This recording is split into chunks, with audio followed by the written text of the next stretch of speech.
Good afternoon. Good afternoon. How's everybody doing this evening? Good. Hey. Good. So as you know, we are in our third week of our course, Introduction to Business. Okay, we've covered an array of topics in this course, ranging from how to write a business plan, concepts in business, the history of business, and also strategies in business. Okay, so I'm most excited about this chapter because it's about entrepreneurship and entrepreneurs.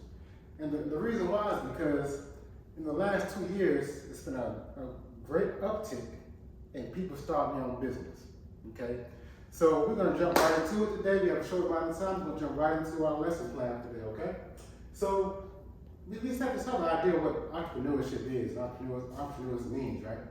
Okay, we're going to dig a little bit deeper today and talk about exactly what it is, what it means, challenges, barriers, trends, and why people actually start their own business. Okay, so let's go on definitions. Okay, so definition: entrepreneurship, the activity of setting up a new business or businesses, taking on financial risk in hopes of profit. Notice we'll see the word risk here several times in our session. Entrepreneur, right? Individuals who create a new business bearing most of the risk, see that word again, right? Risk, right? And enjoying most of the risk and enjoying most of the rewards. So, if you think about entrepreneurs, this is a little trivia for you. It's a big risk in starting your own business. So, who can think of the business that actually has the highest failure rate, or what's the most highest failure rate in starting your own business? What business would that be? Miss Jill. Restaurants. Restaurants. Mm-hmm. They have the highest rate of failure. Yeah. You are correct. You are correct. So what is that rate? What's that rate? Miss Jill. 70%. 70%. You're close. Not quite there. Carlton? 63%. You're high, a little bit high. 50. 50.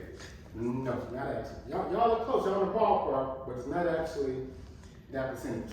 So the percentage of restaurants that starting and failing are actually 30%. So that means 1 out of 3 business restaurants are going to start and fail. You often see restaurants like 1 week you see them here, they go next 2 weeks. Mm-hmm. It's very hard. That's a very competitive industry to get into. So I guess it's about a 70% chance that they will succeed, right? 30% chance they won't succeed. Okay. All right. So moving on here. We're going to talk about some traits of entrepreneurs. Some traits of entrepreneurs: they're innovative, right? Risk taker, the word risk again. Motivated, passionate, resilient, optimistic, and vision. Now, I like the word vision. You got to be a visionary starting your business, right? You got to think about what do you foresee a business accomplishing. So you got to have that vision mindset when starting your own business. And one more quick fact for you here. We talked about the word risk and how high failure rate. 4.4 million new businesses were created during the pandemic. Wow. That's the most in history, right? So if you think about the employee shortage now, a lot of companies, organizations, they have employee shortage. A lot of those individuals actually started their business during the pandemic. Some restaurants, some internet businesses, home-based businesses. So it's a variety of industries that people are starting their business in. So when you think about, and I said it's going to be an interactive session here. So during the pandemic, if you can start your own business, what would it have been? And I'm going to start with you, Carl. Creating masks. Creating masks? Yeah. You want to expand on that just a little bit for me? Or just because everyone needs face masks and such during the pandemic, and I would, create custom face masks. Okay. And you're probably a millionaire right now if you start that. Yep. Okay. Jill. What business would I have started during the pandemic? I think maybe something around, I'd go education. Okay. So mine would be a speech school for kids, for at-risk kids. Okay. That's what I would do. That's a skill set that's greatly needed. Mm-hmm. And I just never have the downtime to create something like that. Okay. But that's what I would do. Good. I think that's a good business to start. Both of y'all so far. Jordan, what about you? Since kids are at home all the time due to the pandemic, they need like something good and constructive to do. So I would create a subscription box service with different activities for kids to do that are enriching, like a STEM box, an engineering box, a creativity box, so that kids can have fun, enriching activities to do from home. Wow. Okay. And all of y'all sort of thought out the box. And that's for entrepreneurs. If you think out the box, you have a vision. Okay. So that's great. I really like y'all ideas. Okay. All right. So next we're going to be looking at let's talk about why become an entrepreneur. Okay. So some of the reasons why people actually become entrepreneurs are independence and autonomy. You don't have to go to work from 9 to 5 every day. You have the autonomy to work from home, set your own hours, but oftentimes you work harder than an entrepreneur because you know what? You own that business. You own the marketing, you own the human resource aspects of it. You got to hire your own people, you have to train your own people. So it's very it's a pro as far as being independent, but there are some, I hate to say challenges, but some factors to consider when you're starting your business. You have to do those things as far as finding your own employees, and in particular, during the employee shortage. That might be a challenge as well. Income security and financial success. Okay? Got a chance to make a lot of money. You don't have a cap how much money you can make, right? You can make as much as you actually put into it. If you market your business right, do a lot of research as far as make sure you go into the right field. So it's definitely an endless opportunity for financial success. Frustration with current work situation. Many people during the pandemic was frustrated, right? They say, I don't want to go back to a 9 to 5. I don't want to flip hamburgers. I don't want to drive that truck, right? I don't want to be a teacher, whatever that is, right? So often people start their own business because they're frustrated with that work situation they're currently in. Okay? Make a living doing what you love. I think y'all just mentioned what you would do during the pandemic, right? Something you will love doing. So I think it's an old saying, if you do what you love, you never get to, you might correct me with that, if you do what you love, you get never tired of doing it, right? So that's one reason why people actually go into entrepreneurship, because they do what they love. Something I would want to do, I think it makes you want to do it, almost all your life, right? But you have that time now to do it. Particularly during that pandemic. We're still after the pandemic, but the height of it was 2020. That's just like a big number. I think it was 4 million people actually started their business, and that was the year 2020. Okay, you can choose who you work with. Now, oftentimes now, you got somebody in your office like, I don't like working with that person. They really just get on my nerves, right? Yes. But if you actually start your own business, you could choose your own individual to work with, right? You could pick your own team. You could pick your starting five. Okay. Fulfilling and rewarding. Another reason why people chose to become entrepreneurs is because it's fulfilling and rewarding to them. You do something you're passionate about, something you actually want to wake up to go do every day, right? This is what I like. This is what really inspires me. This is my motivation, right? So fulfilling and rewarding. And also you choose when you work. We talk about autonomy, right? You choose when you work and where you work. You might work in California. You might work in Japan. You might work in England. You can choose when and where you work. Okay? So we have a brief video I want to show y'all that's really talking about entrepreneurship and some of those topics that we actually just talked about. Okay? Pause real quick for me. Okay. So as you watch this video, I want everybody to get at least one takeaway from this video, okay? As y'all watching, all right? Okay. What makes someone an entrepreneur? Am I an entrepreneur? Are you an Can y'all entrepreneur? hear that okay? Do I know any entrepreneurs? Is it genetic? Can I catch it? Is it fatal? Wait, what? The word entrepreneur seems to be thrown around everywhere for everyone doing anything.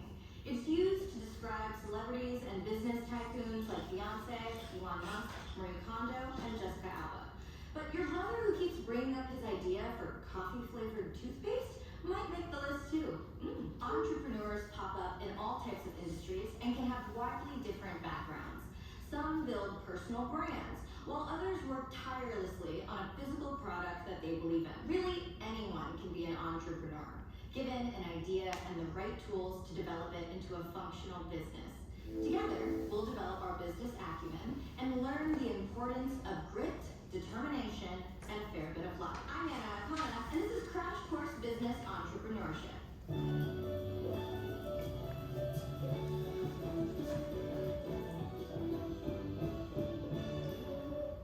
Some people define an entrepreneur with buzzwords like trailblazing, innovative, problem-solving, passionate, and on and on. These might all be traits that entrepreneurs can strive for. But at its core, an entrepreneur is someone who sees a need and takes on the financial risk to start a business to fill that need. That may sound kind of vague, but that's kind of the point. There is no cookie cutter entrepreneur, unless you start a business to sell cookie cutters, in which case, yes, there is a cookie cutter entrepreneur. Your idea might take the form of a physical product in a physical store called a brick and mortar business.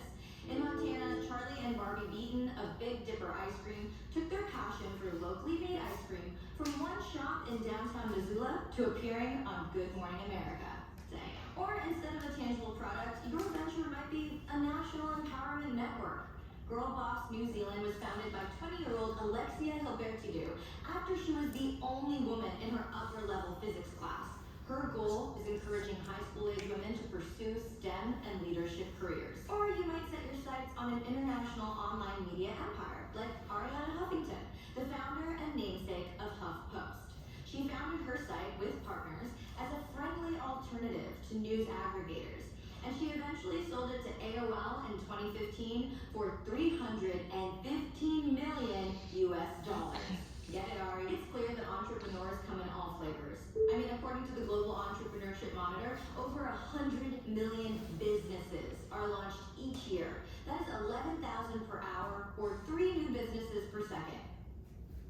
There we go. So instead of just defining who is an entrepreneur, since it is such a wide scope, we can instead narrow down our definition by understanding who is not one. Let's go to the thought bubble. Say Congress works for Wow, a feline health and fitness company. He notices a need, a shocking lack of cat transportation, and comes up with the idea for the cat cycle, which he pitches to his boss.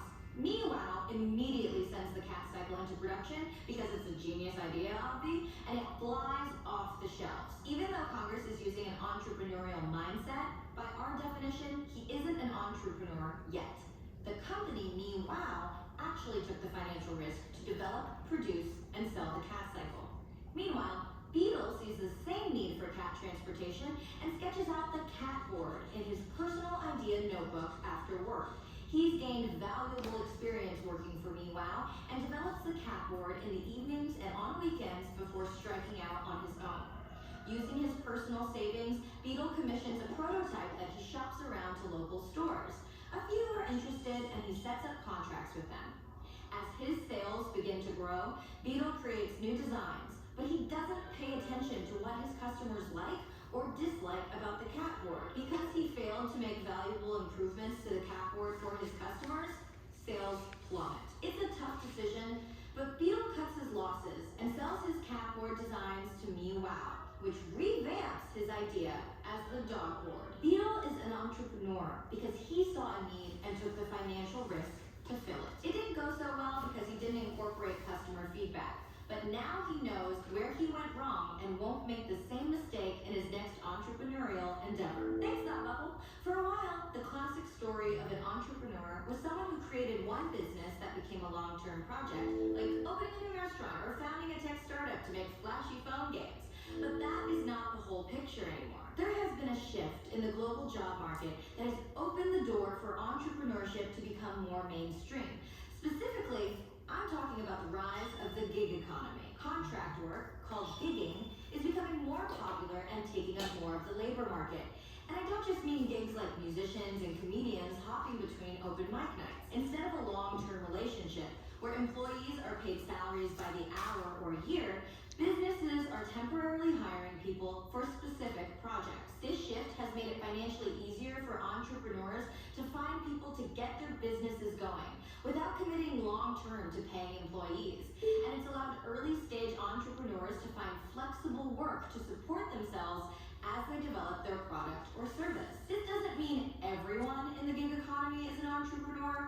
It's just given more people the opportunity. So a more traditional path might be joining an accounting firm right after college and working 9 to 5. Monday to Friday until you retire or die of boredom. Spreadsheets for life? No thank you. Some people might feel fulfilled with that kind of steady employment. And the stability that comes from being a salaried employee with health insurance can be incredibly valuable. Others, like us entrepreneurs, might itch for more independence. In the gig economy, you can have a couple of ways to make money, in addition to or instead of that 9-to-5 job. And you can go online to look for gigs from anywhere, not just your real-life community. So you might consult for a network of women small business owners on their day-to-day accounting, create vlogs with tax software tips, or sell unicorn hats on Etsy that are knit out of the softest fabric there is. On the plus side, this allows workers to build robust portfolios of work and find fulfilling gigs. Having separate jobs can also provide a stronger sense of income security than one full-time job. Even if you lose one, you're still making money. All hail the side hustle. Today's entrepreneurs are well suited for the gig economy because we know how to hustle. We're independent thinkers who are comfortable with developing our own diverse income streams, marketing ourselves, and connecting with others. I mean, who has not had a Lyft driver who moonlights as a cinnamon roll artisan, right? But there are still problems with the gig lifestyle. Sure, someone might become a Lyft driver to help fund their sugary dream, but they're almost certainly not doing it because driving strangers around is their passion. For some people, participating in the gig economy is a necessity, not a choice. Scrambling to pay rent and afford food is another reason to have a bunch of gigs. And depending on the country and government, gig workers can have fewer legal protections, like mandatory breaks and standardized pay, or they might have a harder time maintaining insurance and retirement accounts. This makes some countries more attractive to entrepreneurs, such as New Zealand, Singapore, and Denmark, based on the World Bank's annual analysis of the ease of doing business. But even in those countries, there's a difference between legally being able to take a break and actually taking a break. It can be a struggle to turn off the hustle, especially for those of us trying to create a personal brand with our art or online presence. But taking time for fun hobbies and spending time with your friends and family are very important parts of being successful and so necessary to staying mentally healthy. Trust me. So it's not all blue skies and rainbows. But if you ever wanted to be an entrepreneur, the gig economy has made it more possible now than ever. Even still, entrepreneurship is not easy. Taking a financial gamble is stressful, and so is working long hours to try and get a project off the ground. I know for me, the lack of structured work time often means that my business has no off time at all. And if I'm not careful, I can just work myself around the clock and get very exhausted. But tons of us take the leap to start a new business and stick with it through the ups and the downs. So, what exactly keeps us motivated through those downs? At the top of the list is freedom. Entrepreneurs get to be their own bosses. This can mean setting your own hours, deciding on your dress code, or the lack of. I mean, sweatpants all day, every day, right?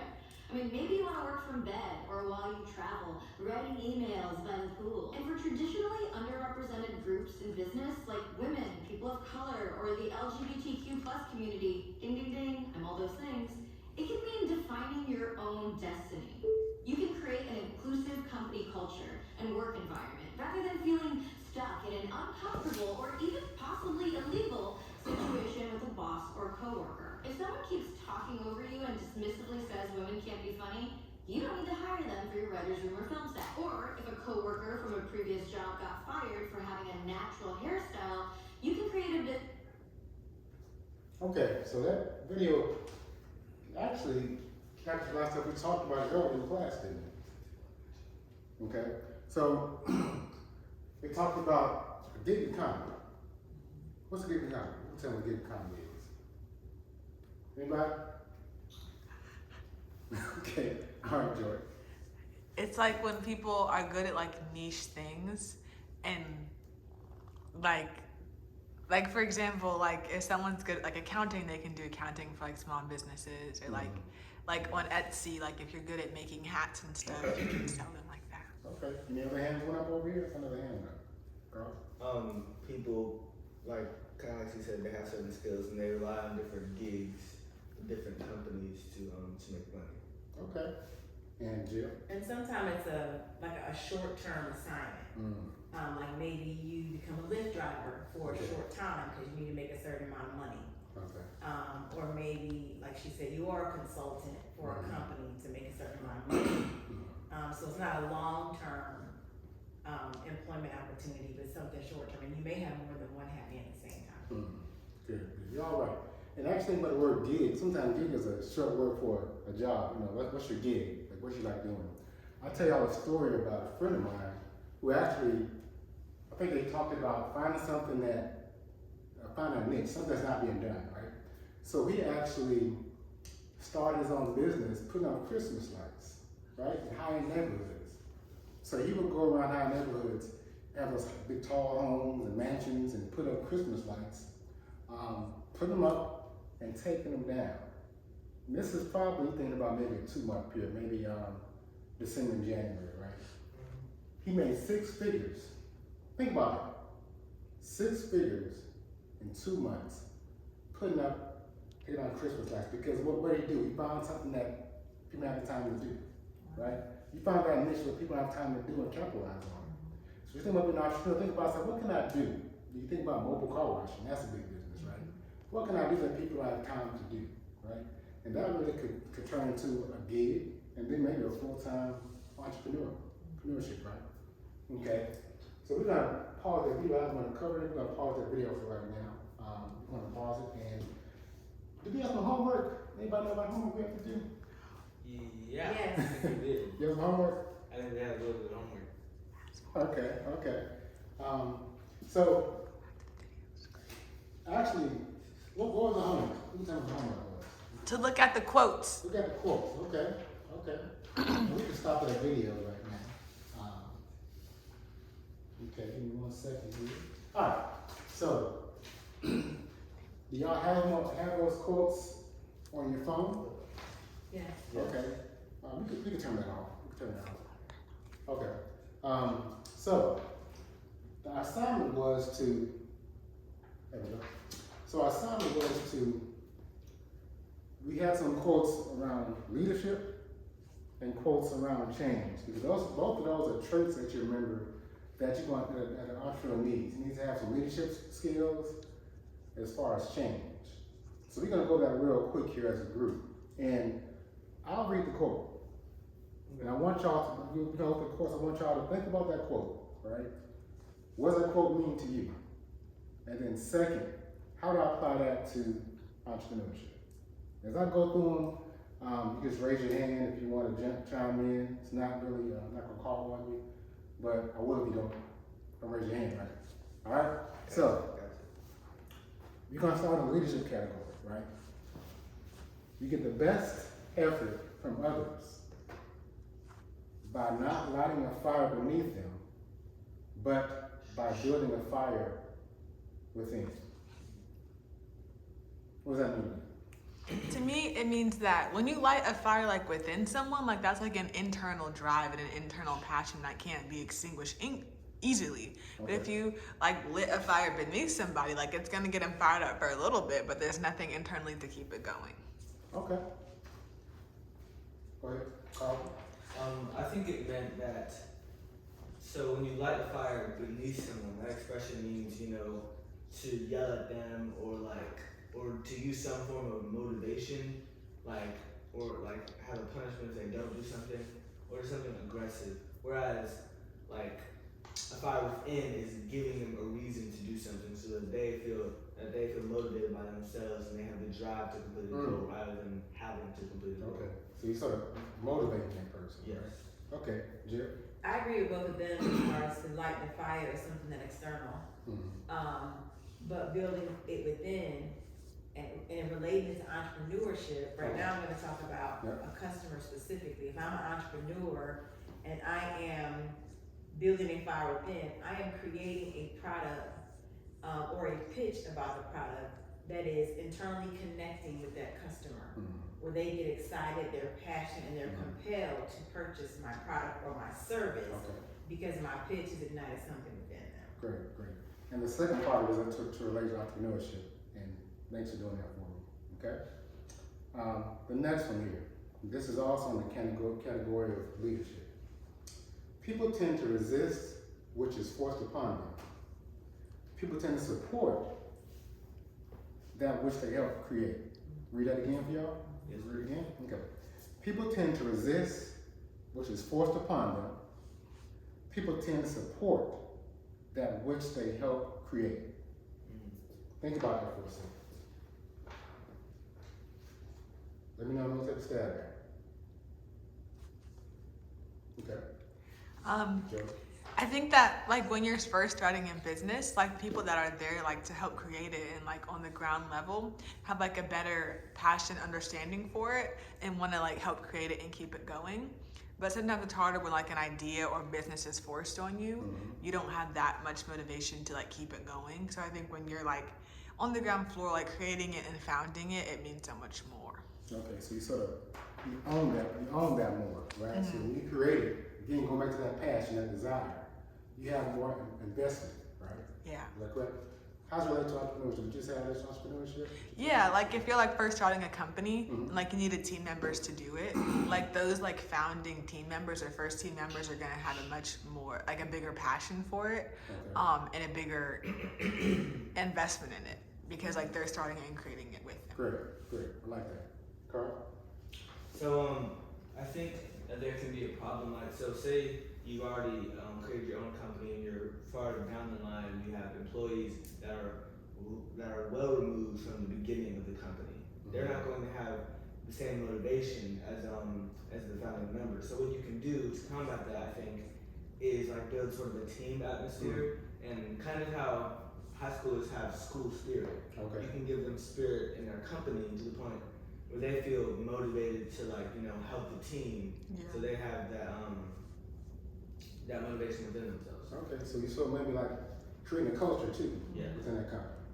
Okay, great. And so in addition to that, example would be maybe helping come up with the company logo or the Mhm. company principles or values, Okay.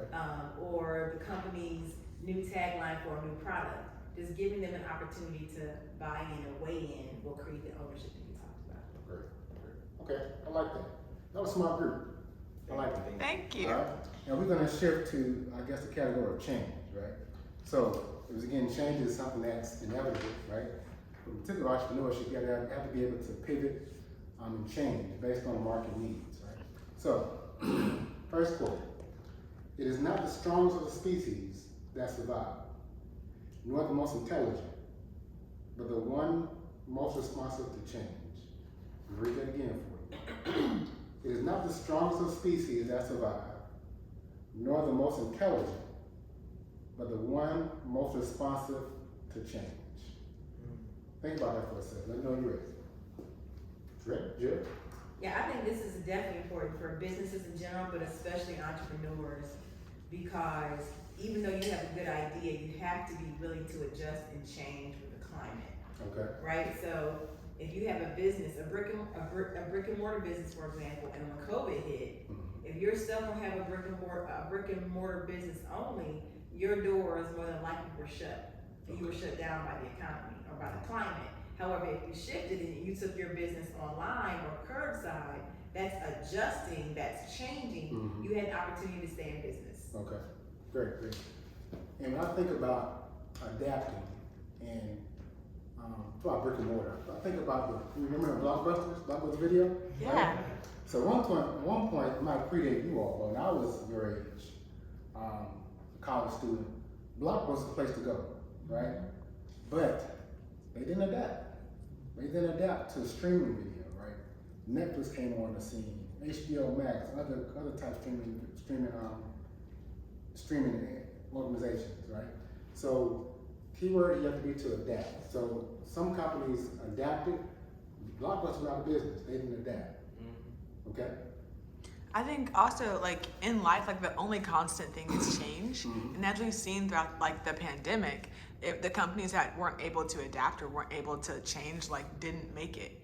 Like when you think about magazines, like magazines like were booming a couple years ago and they still have them now, but they're not, people don't buy them in paper as much. But some magazines have taken to social media accounts to publish their stuff and to get their articles out there. So I think it's not Forever 21, but Teen Vogue was a paper magazine, but now it's an Instagram account, and that's an example of how it adapted to the times, and it's still very popular today. Okay. Another good example. great, that's great.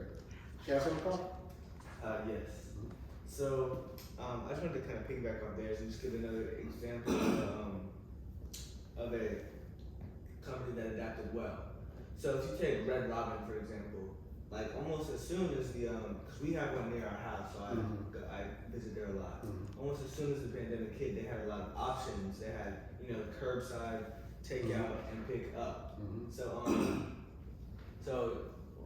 they adapted well and they're still successful. Whereas if you take a company like IHOP, there's one near us that shut down recently, and I'm assuming they didn't have many options for curbside and such. Okay, so you have to adapt, right? Yeah. So Red Robin's now have delivery services. I guess they have carryouts or. And they partner with DoorDash. Okay, great. Great. Another great example here. One more from change. We're gonna talk another one quote from change. Okay. The difficulty lies not so much in developing new ideas as in escaping the old ones. Okay, one more time. The difficulty lies not so much in developing new ideas as in escaping the old ones. Who wants to take a stab at that? Can you say it one more time? Sure, no problem. The difficulty lies not so much in developing new ideas as in escaping the old ones. Okay? Got it? Carl? Well, old ideas can be more, they can work at first, but eventually over time, as the world changes and the environment changes, those ideas don't work anymore. And you have to you can't be stuck in your ways because those ideas can be restrictive. So you have to be constantly developing new ideas and making sure that you're not stuck in the ways that you've old. Okay. So we get to be creative. Anyway, always thinking about the next chapter, the next step, right? Okay, good. I think old ideas are also congruent to old limitations. Like years ago, like back in the day, it was said that like women can't do math or women shouldn't be in leadership positions, which is an old limitation and an old idea because women can lead just as well as men. So I think that when you're open to new ideas and open to forgetting the old limitations and ideas, you're able to progress forward. Okay, good. We talked about new ideas. We talked about Red Robins earlier, right? They adapted to those new ideas. They got in front of it, right? Blockbusters. We talked about a magazine earlier.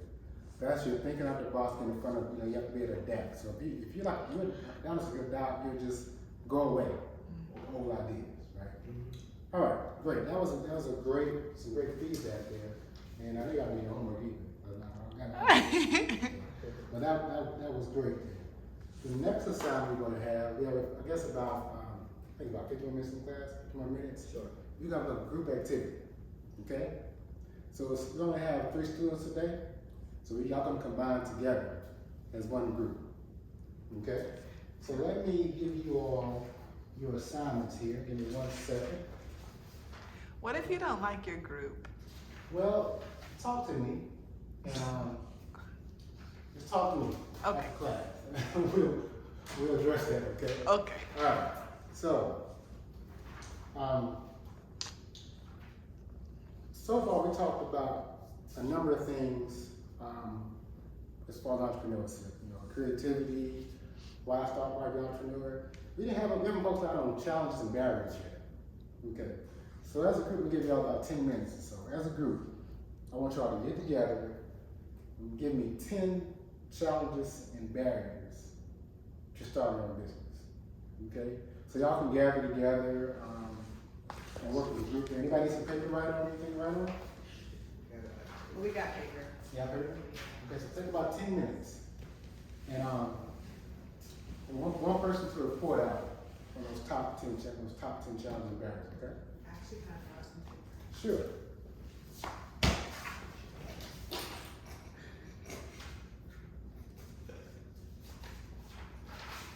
Here you go.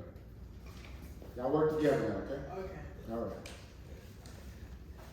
Alright, So we need to find 10 limitations. Yes. I think one limitation could be having a negative mindset. What do you guys think? So you said 10 challenges of starting your own business? What was the prompt again? 10 Oh, yeah. limitations? I want you to find 10 barriers or challenges that may prevent people from starting their own business. Okay.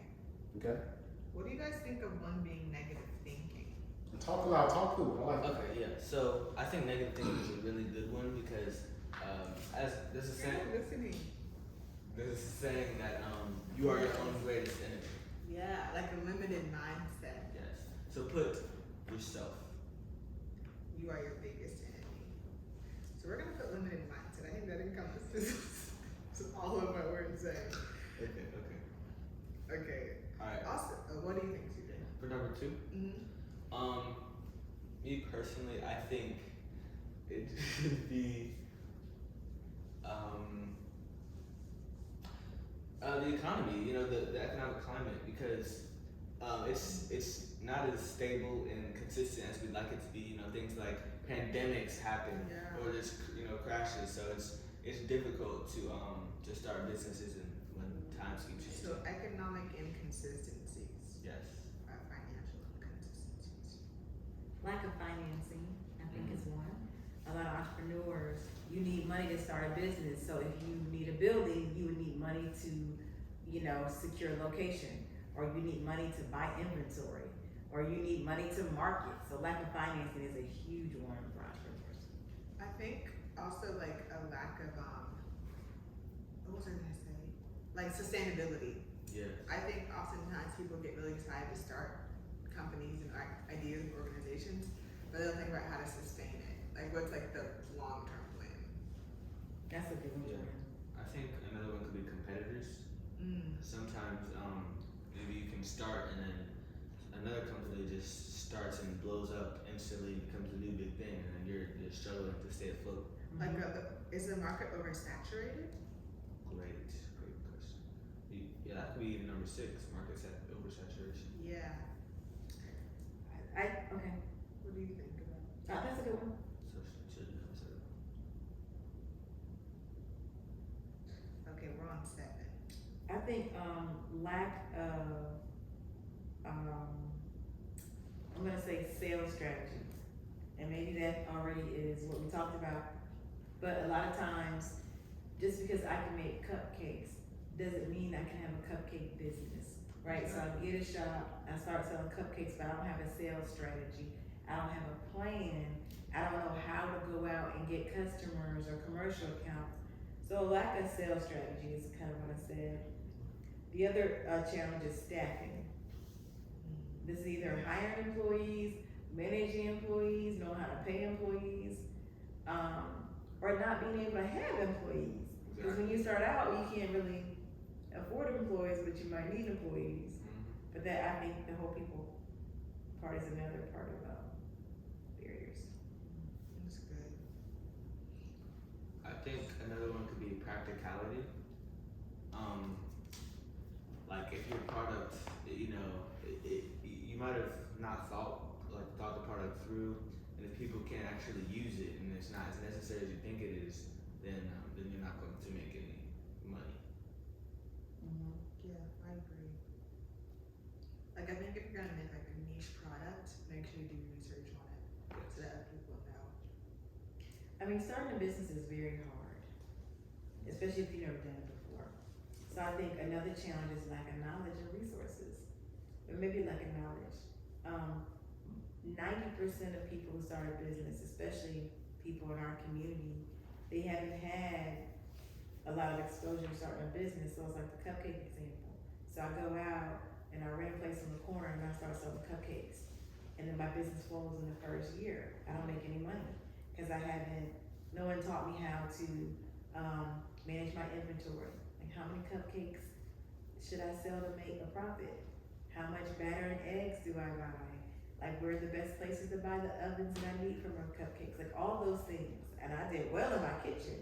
But when I moved out of my kitchen and into a commercial space, which is like a place in the corner, I failed because I don't know where to order in bulk. My cupcake tins, you know what I mean? So it's lack of knowledge, or lack of mentorship, maybe. I don't know. Yeah. We need a 10th one. I think Can we look at what we have so far? so far we have having a limited mindset, economic inconsistencies, lack of funds, lack of sustainability, like your strategy and business plan, competitors in the field, people who are also doing the same thing you're doing. Market oversaturation, like is everyone making your product? What can make your product stand out? Staffing, like how to manage hiring, paying people. 8 is practicality, how practical is your product or idea?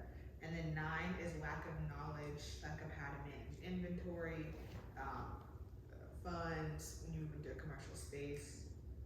I think maybe 10th is like people around you maybe. Like if you have like your circle of people is just like negative or limited or don't have the knowledge you need, maybe that can be devastating to your business. What do you guys think? Yeah, I think the mindset and lack of knowledge, I think that goes together. You guys said limited mindset, I said lack of knowledge.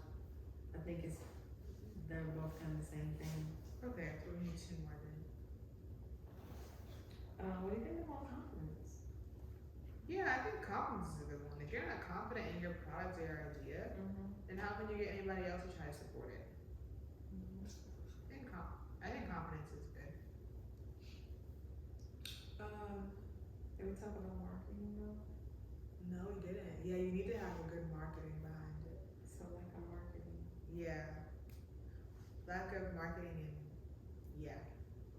Okay, y'all want to wrap it up, y'all? Yeah, we're all Yeah. done. Great. All right, let's see who passed this test. Okay. When I was listening to y'all, and I enjoyed y'all teamwork. Y'all bounced up things off each other. Y'all explained your own ideas, and I think it was great teamwork, and y'all really just showed some leadership. You know, as far as coming together and sort of covering those top 10 barriers and challenges. Okay. So who's going to be the spokesperson here? Who's going to That would be me. Okay. Yes. Mr. Carlton. So our first one, is limited mindset. Actually, I didn't write this one down. So how would you describe limited mindset? Well, limited mindset or lack of knowledge. What we were saying here is a lot of times a big barrier is not having all the information you need to start your business. So you bake cupcakes really well in your kitchen, and you make a couple dollars, so now you're gonna open up a cupcake stand, but you really don't have all the information you need, all the knowledge. Okay. So you don't know how much money you need for materials. You know, you don't know how many cupcakes you're supposed to sell. You don't know where to go to get the cupcake tins or the cupcake items in bulk. You just don't know enough. Yeah. And so lack of a limited mindset or lack of knowledge was our first barrier. Great. The second one is economic inconsistencies. So the economy is constantly changing, the world is constantly changing, and anything can happen at any time. We've seen the pandemic. Okay. Many companies were not equipped to deal with that. So I think just always being conscious and aware and ready to be flexible with the economy. Okay. And the third is lack of funds, because oftentimes people can start companies and realize they don't have enough money later on to continue, because you're not going to be making a profit in this company for at least 2 years. Okay. So you're going to need enough money to sustain yourself. Start. Yes. Okay. Sustain your company. All right. Great. Lack of sustainability. And I'll let Jordan. Yeah, for lack of sustainability, you have to think about how sustainable your company or idea is. Like it's like a season thing, like or like a trendy thing. Like for a while, like these certain phone cases were trending, and like now they're not anymore. So you have to think about how sustainable it can be in the long run. Okay. Good. The next one is competitors. Because oftentimes, companies will start and another company will start at the same time with a similar product, and that product will just take off and take over the market and really blow up. And then the other company is left struggling to stay afloat because no one needs their product anymore. So know your competition. Yes. Good. Okay. Yes. All right. My next one is market oversaturation. Make sure everyone isn't already making your product. Yeah. Make sure it's original. Okay. Or if people are making your product, what makes yours different, and how do you stand out? Great. Find that niche. Yeah. Be something small, but we'll make sure it's separate, something different from your competitor. Okay. Staffing. sometimes it can be difficult to afford or even know how to hire people. Manage people. You need people, to work for you, to manage stuff for you, even accountants and etc.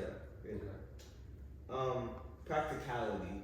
You need to make sure your product people will actually use and people will actually enjoy, because something will sound good in your head, but unless you talk to other people about it, then it's not going to go anywhere. Maybe like a little test market, you test your product first. Yes. Okay.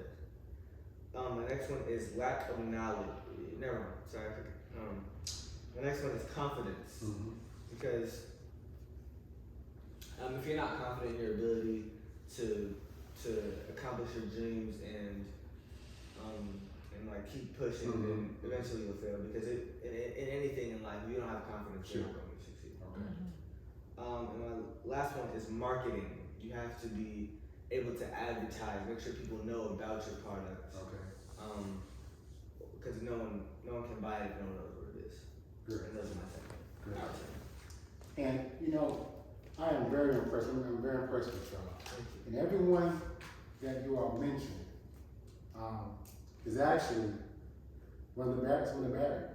Okay, so we're about to wrap up. I need like 2 minutes left in this class. Okay, but I'm going to show you some of the top 8 barriers here, and let's see which ones that you all identified with here. Okay, all right. Lack of support. We talk about lack of support. Yes. Okay, that was on the list, right? What about lack of money? Somebody said funding, right? Yeah, That was on the list. Finance. we did a good job. Lack of experience and knowledge. Yeah. Is that the list there? Yep. Managing finances. Yeah, funding. Same Yeah. category. Same category there. Human resource problems. Did y'all? We didn't hit that one. Okay, No. so that's something that's definitely think about, because you have to find those people, particular in the pandemic. We have employee shortages, so you have to really sort of find individuals and actually train them as well. So human resource problems. Then you got to probably think about if you have somebody that come to work on time, right? What's some type of complaints in the office? How you gonna deal with those? Yeah. If that's not your background, do your research before you start your own company. You find out how would you address that if it comes up. Okay? Lack of knowledge. I think that came up when it sort of close there. They have the right team, right? Going back to, I think we're talking about your starting 5 earlier. You gotta find your starting 5. Who's gonna be the people you want to identify as being your team? And then y'all mentioned adequate marketing. I saw that adequate marketing experience. So I think y'all basically got all those. Y'all some point on all those, okay? Killing it. So next class period, we're gonna probably expand a little bit more on challenges and barriers, and you get a chance to hear from some experts. I'm gonna bring some some entrepreneurs, a little panel discussion for y'all to talk about some of their challenges and barriers. Okay? So that's gonna wrap it up for today's class, and we will see you next Wednesday. Thank you. All right? Thank you, Dr. Greene. Thank you.